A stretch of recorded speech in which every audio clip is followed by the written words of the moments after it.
नमस्कार दोस्तों, प्रकाश sir Hindi YouTube channel पर एक बार आपका फिर से स्वागत है। दोस्तों, राजस्थान के मुख्यमंत्री भजनलाल शर्मा की नई योजनाएं और जो नई घोषणाएं की गई हैं उनके बारे में इस वीडियो में हम जानकारी लेने वाले हैं। दोस्तों, यदि आप राजस्थान से बिलोंग करते हैं तो अवश्य ये वीडियो आपके लिए बहुत ही खास होने वाला है, इसलिए आप वीडियो को एंड तक जरूर देखें। पेंशन विभाग बकाया पेंशन को लेकर के न्यू अपडेट आ चुकी है। दोस्तों, जिसकी भी जुलाई, अगस्त और सितंबर 3 माह की पेंडिंग पेंशन है वो 1 से 7 अक्टूबर के बीच डाली जाएगी। 3450 रुपये हैं। 3 महीने की जो बकाया पेंशन है वो 1 अक्टूबर से 7 अक्टूबर के बीच डाली जाएगी। दोस्तों, पेंशन विभाग से नई अपडेट आ चुकी है। क्यों डाली जाएगी, कैसे डाली जाएगी, उसके बारे में आपको पूरी जानकारी यहाँ पर मिलने वाली है, इसलिए आप वीडियो एंड तक जरूर देखें। साथ में दोस्तों, फ्री गैस कनेक्शन का भी सरकार की ओर से ऑफर आ चुका है। इसके लिए आवेदन शुरू हो चुके हैं। यदि आपने अभी तक फ्री गैस कनेक्शन नहीं करवाया है तो दोस्तों, प्रधानमंत्री उज्ज्वला योजना 2.0 के माध्यम से दोस्तों अब फिर से नए आवेदन सरकार की ओर से लेने शुरू हो चुके हैं। यदि आप फ्री गैस कनेक्शन करवाना चाहते हैं तो वो प्रधानमंत्री उज्ज्वला योजना 2.0 योजना के माध्यम से आप ई मित्र पर जाकर के इसके लिए फॉर्म भर सकते हैं। और दोस्तों, यदि आप फॉर्म भरते हैं तो अवश्य ही आपको सरकार की ओर से फ्री गैस कनेक्शन दिया जाएगा। किसानों के लिए भी एक नई योजना शुरू कर दी गई है, जिसके माध्यम से 1,20,000 रुपए सरकार की ओर से देना शुरू कर दिया गया है। साथ में दोस्तों, राजस्थान के अंदर जो फसल खराबा हुई है, बरसात की वजह से फसल खराबा हुई है, उसके लिए भी सरकार अब मुआवजा देना शुरू कर चुकी है। दोस्तों, यदि आपकी भी फसल खराब हुई है तो अवश्य आप इस अपडेट को जरूर जान लीजिए, क्योंकि फसल जो खराब हुई है उसका मुआवजा सरकार की ओर से दिया जा रहा है। उसकी सूचना के लिए सरकार ने एक आदेश जारी कर दिया है, किसानों को अपडेट दी है कि यदि आपकी फसल खराब हुई है तो अवश्य ही आप इस टोल फ्री नंबर पर जानकारी दें, ताकि आपको फसल खराबा की मुआवजा दिया जा सके। साथ में दोस्तों, पीएम किसान सम्मान निधि योजना की जो 18वीं किस्त है वो 5 अक्टूबर 2024 को पीएम नरेंद्र मोदी के द्वारा जारी की जाएगी। लेकिन दोस्तों, यहाँ पर अनेक किसानों को इस 18वीं किस्त का लाभ नहीं मिलेगा। किसको लाभ नहीं मिलेगा, क्यों नहीं मिलेगा और उनको किस प्रकार से लाभ मिल सकता है, उसकी पूरी जानकारी यहाँ पर लेने वाले हैं। दोस्तों, यदि आप चैनल पर नए हैं तो प्रकाश सर हिंदी यूट्यूब चैनल को अवश्य ही सब्सक्राइब कर ले, बेल आइकन प्रेस कर ऑल पर क्लिक अवश्य कर ले, क्योंकि इसी प्रकार की जानकारी आपको सबसे पहले इसी यूट्यूब चैनल पर मिलती है। दोस्तों, वीडियो को अन्य लोगों तक आप सेंड अवश्य करें और बिना किसी देरी के अब हम इन योजनाओं के बारे में जानकारी लेते हैं। दोस्तों, सबसे पहले तो हम जानकारी लेते हैं जो भी स्कूलों में और कॉलेजों में पढ़ाई करने वाली छात्र छात्राएं हैं उनके लिए। दोस्तों, जो भी छात्रवृत्तियां हैं और जो भी स्कूटी योजना 2024-25 है उसके लिए ऑनलाइन आवेदन शुरू हो चुकी हैं। यानी कि दोस्तों, जो स्कॉलरशिप विद्यार्थियों को मिलती है 2024-25 के लिए फॉर्म भरे जाने शुरू हो चुके हैं। दोस्तों, कौन कौन सी योजना में फॉर्म भरे जा रहे हैं, आपके भी परिवार में यदि पढ़ने वाले छात्र छात्राएं हैं तो अवश्य ही इन योजनाओं के माध्यम से यदि आप फॉर्म भरते हैं तो आप छात्रवृत्ति ले सकते हैं। जैसे कि जो दोस्तों, उच्च शिक्षा छात्रवृत्ति 2024-25 के लिए आवेदन शुरू हो चुके हैं। कालीबाई भील मेधावी छात्र जो स्कूटी योजना है उसके लिए भी आवेदन शुरू हो चुके हैं। आप अपने नजदीकी ई मित्र या सीएससी सेंटर पर जाकर के फॉर्म भर सकते हैं। देवनारायण छात्र स्कूटी व प्रोत्साहन जो योजना है उसके लिए भी फॉर्म भरना शुरू हो चुके हैं। मुख्यमंत्री बीएड संबल योजना 2024-25 के लिए भी आवेदन शुरू कर दिए जा चुके हैं। दोस्तों, बालिका दुरुस्त जो शिक्षा योजना है 2024-25 की, इसके लिए भी फॉर्म भरना शुरू हो चुके हैं। जनजाति छात्रों हेतु उच्च शिक्षा की जो छात्रवृत्ति योजना है उसके लिए भी फॉर्म भरना शुरू कर दिए गए हैं। कॉलेज शिक्षा विभाग के द्वारा उपरोक्त इन सभी जो छात्रवृत्ति योजनाएं हैं इनके अंदर ऑनलाइन फॉर्म शुरू हो चुके हैं। आप नजदीकी ई मित्र में जाकर के फॉर्म भर सकते हैं। दोस्तों, सामाजिक सुरक्षा पेंशन योजना के तहत यदि आपको सामाजिक सुरक्षा पेंशन मिलती है तो दोस्तों, आपकी जून महीने की अधिकतर जो पेंशनधारी है उनकी बकाया पेंशन सरकार की ओर से जारी कर दी गई है। कुछ ही लोग ऐसे हैं जिनकी पेंशन जारी नहीं की गई है। इसके अलावा दोस्तों, जुलाई का जो महीना है इसी के साथ अगस्त का महीना है और सितंबर का जो महीना है, इन 3 महीने की जो पेंशन है वो अनेक पेंशनधारियों की बकाया चल रही है। तो दोस्तों, बकाया क्यों चल रही है, आप उसके बारे में जानकारी अवश्य ले सकते हैं कि क्यों हमारी पेंशन बकाया चल रही है। और यदि आपकी पेंशन बकाया चल रही है तो आपको दोस्तों उसको कैसे चेक करना है और क्या करना है उसके बारे में यहाँ पर आप पूरी अपडेट ले लीजिए। दोस्तों, आपको यदि वृद्धावस्था पेंशन, विधवा विकलांग पेंशन, दिव्यांग पेंशन मिलती है या फिर आपको वृद्धजन किसान पेंशन मिलती है, तो दोस्तों आपकी बकाया जो पेंशन चल रही है, उस बकाया पेंशन आपकी क्यों चल रही है, पेंडिंग क्यों रखी गई है, उसकी जानकारी आप दोस्तों यहाँ से ले सकते हैं। और आपकी जो पेंशन है, यदि आप चेक करते हैं कि आपकी पेंशन बकाया क्यों चल रही है, उसका यदि आप कारण जानते हैं और कारण जानने के बाद में यदि आप जिस मिस्टेक की वजह से आपकी पेंशन रुकी हुई है, उस मिस्टेक को यदि आप पूरी करते हैं, तो दोस्तों 1 से 7 अक्टूबर के बीच आपकी जो बकाया पेंशन है, 3450 रुपये एक साथ आपके अकाउंट के अंदर ट्रांसफ़र की जाएगी। ऐसी विभाग की ओर से अपडेट आ चुकी है। दोस्तों आपकी भी यदि पेंशन बकाया चल रही है, तो इसको आप कैसे चेक कर सकते हैं? दोस्तों आपको सबसे पहले अपने आप मोबाइल के ऊपर भी, अपने मोबाइल के अंदर भी जन सूचना जो पोर्टल है राजस्थान का, इसके माध्यम से आप चेक कर सकते हैं कि आपकी जो पेंशन है वो पेंडिंग क्यों रखी गई है। या फिर आप ई मित्र पर जाकर के भी इसकी सूचना ले सकते हैं। जन सूचना पोर्टल के माध्यम से आप घर बैठे अपने मोबाइल से जानकारी ले सकते हैं कि आपकी पेंशन पेंडिंग क्यों रखी गई है। तो दोस्तों आपको सबसे पहले अपने मोबाइल में जन सूचना जो पोर्टल है राजस्थान का, इसको ओपन करना होगा। दोस्तों आप यदि इसको ओपन करते हैं, तो इसी पोर्टल के माध्यम से राजस्थान की जो भी योजनाएं हैं, उन सब की जानकारी इस पोर्टल के ऊपर उपलब्ध है। और दोस्तों आप सरकारी कार्यालय में गए बिना ही घर बैठे सभी योजनाओं की जानकारी इस पोर्टल के माध्यम से ले सकते हैं। जैसे आप इस पोर्टल को ओपन करेंगे, वैसे आपके सामने इस प्रकार की लिस्ट ओपन होगी। दोस्तों यहाँ पर आप देख पा रहे हैं, इस प्रकार की लिस्ट ओपन होगी, जिसमें आपको यहाँ पर तीसरे नंबर में जो ऑप्शन दिया गया है, सामाजिक सुरक्षा पेंशन लाभार्थी की जानकारी, दोस्तों इसके ऊपर आपको क्लिक करना होगा। सामाजिक सुरक्षा पेंशन लाभार्थी की जानकारी ऑप्शन पर जैसे आप क्लिक करेंगे, वैसे ही दोस्तों आपके सामने इस प्रकार का एक पेज ओपन होगा। इसमें आप यहाँ पर देख पाएंगे, तो यहाँ पर जो महत्वपूर्ण लिंक हैं वो आप यहाँ देख सकते हैं। पेंशन योजना हेतु पात्रता जाने, साथ में पेंशन योजनाओं के लिए आप आवेदन करें, साथ में दे रखा है पेंशन का पासबुक देखें। इसके अलावा दोस्तों नीचे नीचे आपको पेंशन एक ऑप्शन दिखाई देगा, पेंशन अस्वीकृति का कारण देखें। दोस्तों आपकी जो पेंशन है वो बकाया क्यों है, आपकी पेंशन पेंडिंग क्यों है, आपकी पेंशन को अस्वीकार क्यों किया गया है, इसका कारण दोस्तों आप यदि जानना चाहते हैं तो इस ऑप्शन पर आप क्लिक करेंगे। जैसे आप इस ऑप्शन पर क्लिक करेंगे, वैसे आपके सामने एक पेज ओपन होगा, जिसमें आपको अपना जो पीपीओ नंबर है उसको आपको यहाँ पर दर्ज करना होगा। दर्ज करने के बाद में सबमिट पर ओके करेंगे, तो दोस्तों आपके सामने जो आपका कारण है वो वहाँ पर आपको दिखाई देगा, यानी किस कारण से आपकी पेंशन पेंडिंग रखी गई है। दोस्तों आपको 2 कारण यहाँ पर दिखाई देंगे। पेंशन सत्यापन प्रॉब्लम, यानी कि आपने जो पेंशन के सत्यापन करवाया था उसकी प्रॉब्लम के कारण आपको पेंडिंग पेंशन रखी गई है।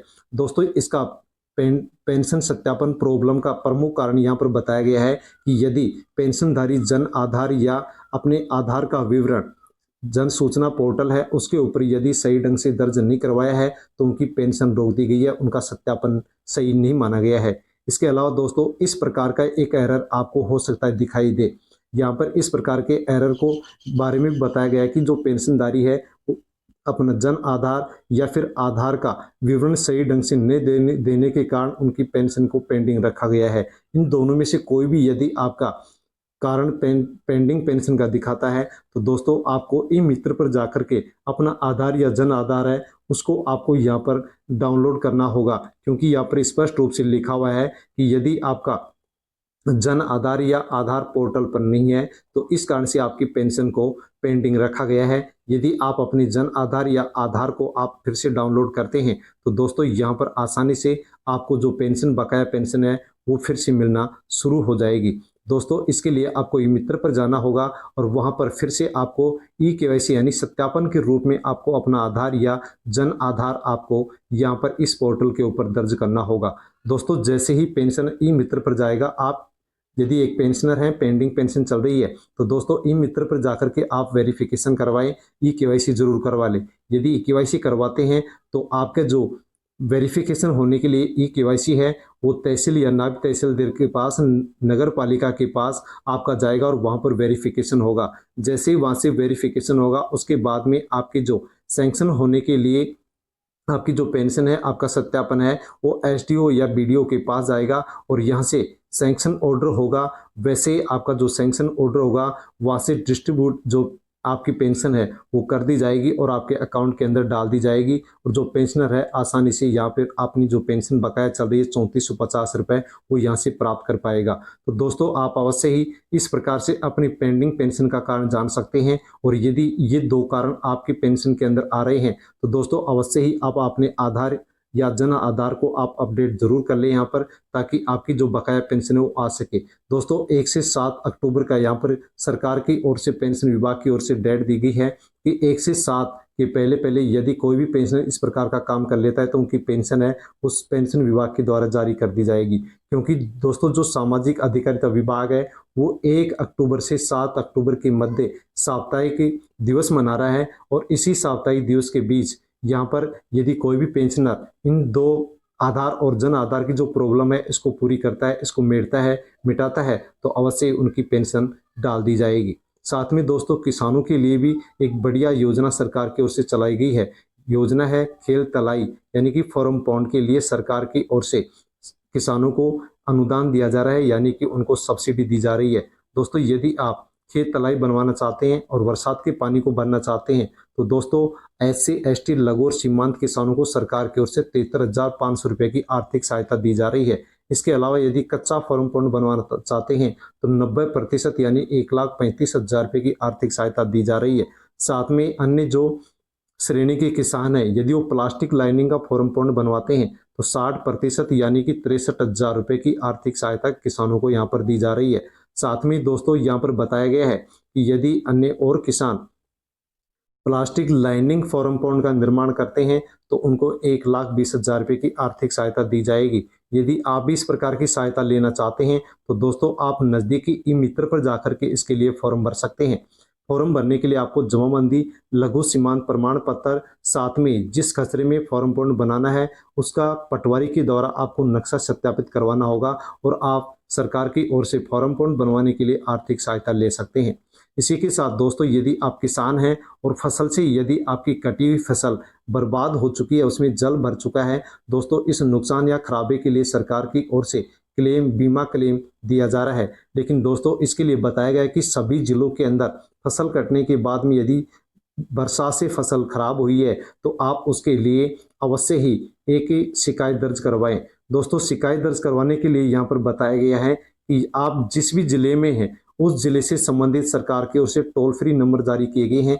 कृषि रक्षा पोर्टल एक शुरू किया गया है अथवा क्रॉप इंश्योरेंस ऐप भी सरकार की ओर से लॉन्च कर दिया गया है। फसल बीमा जो कंपनी है उनकी ईमेल आईडी और उनकी जो भी टोल फ्री नंबर है वो सरकार की ओर से जारी कर दिए गए हैं। यदि आप भी किसान हैं और आपकी फसल बर्बाद हुई है बरसात के कारण तो दोस्तों आप क्लेम लेने के लिए ये टोल फ्री नंबर पर आप शिकायत दर्ज कर सकते हैं। लेकिन यहाँ पर अब बताया गया कि 72 घंटे के अंदर ही आपको शिकायत दर्ज करनी होगी।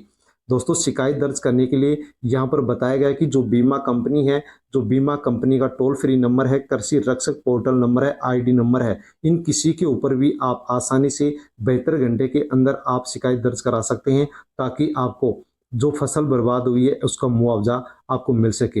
दोस्तों इस फसल मुआवजे के लिए यहाँ पर बताया गया है कि राजस्थान के सभी जिलों के अंदर आप आसानी से इसके लिए शिकायत दर्ज कर सकते हैं। दोस्तों आप सभी कंपनियों सभी जिलों के लिए कृषि रक्षा पोर्टल नंबर 14447 के ऊपर आप शिकायत दर्ज करा सकते हैं। टोल फ्री नंबर है। किसी भी जिले में यदि आप निवास करते हैं उन सभी जिलों के लिए इस नंबर को यहाँ पर जारी किया गया है। इसी के साथ दोस्तों बीमा जो कंपनी है उनका भी टोल फ्री नंबर यहाँ पर जारी कर दिया गया है। इस नंबर पर भी आप शिकायत दर्ज कर सकते हैं। कृषि रक्षक पोर्टल नंबर 14447 के ऊपर भी या फिर ईमेल आईडी के ऊपर भी आप शिकायत दर्ज करा सकते हैं ताकि सरकार आपको फसल खराबा का मुआवजा दे सके।